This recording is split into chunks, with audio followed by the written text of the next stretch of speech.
Hello, biology students. Um, Hope you're having a great day.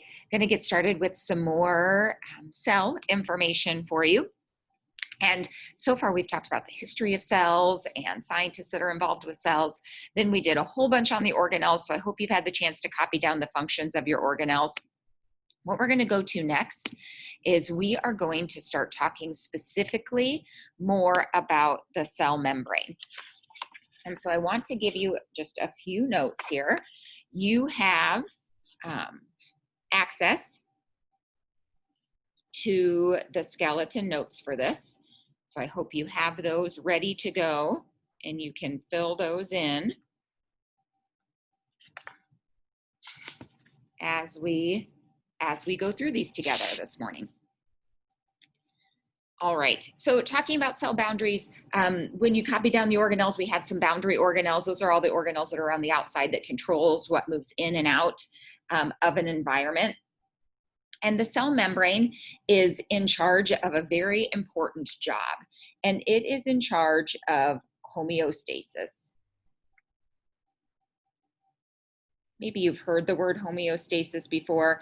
We often talk about homeostasis when it comes to the human body because we like to maintain the same conditions. We like our temperature to be around the same. We like our blood pressure to be around the same. And the cell membrane does that by being what's called selectively permeable. And selective means choosy, right? And permeable means some things can get in and some things can't. So this is a good picture of the cell membrane here on the bottom of this slide. And it's made up of some lipids. These are the lipids right here.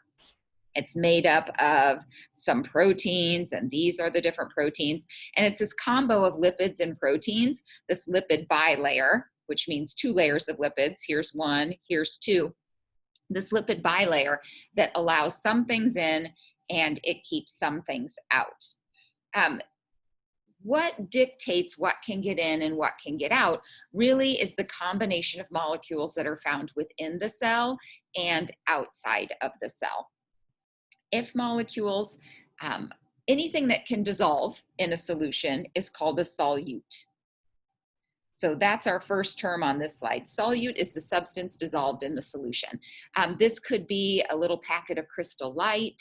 That could be a solute. If you're making yourself a cup of hot chocolate, it could be the hot chocolate powder.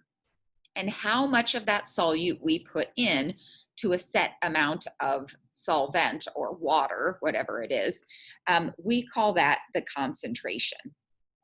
That's a word I guarantee you've probably heard before.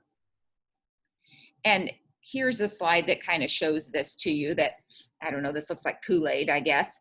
And over here on this side, this is very dilute Kool-Aid. There's not very much Kool-Aid. There's not very much sugar. There's not a lot in this. This cup right here would probably taste like water to you.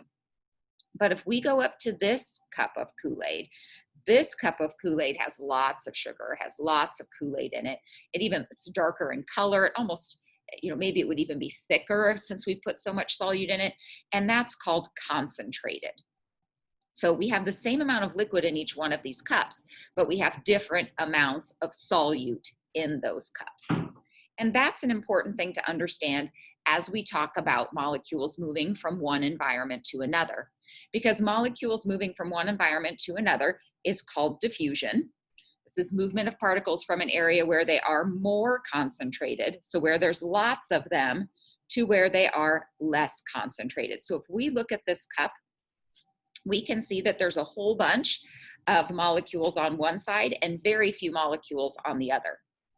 And the molecules, you'll see, as we follow this throughout time, you can see that these molecules are going to move over to the other side until, do you see what has happened to these red molecules? They have moved until they are equal. Or sometimes it's called until equilibrium has been reached. So diffusion is going to happen until we have the same. Sheridan, please come to the office. Jared and Mufame, please come to the office. Sorry about that, folks. They're obviously going to continue moving until we have the same amount of these molecules on each side of the membrane. Now, these molecules, this could have been anything. This could have been salt. This could have been Crystal Light. This could have been your hot chocolate powder.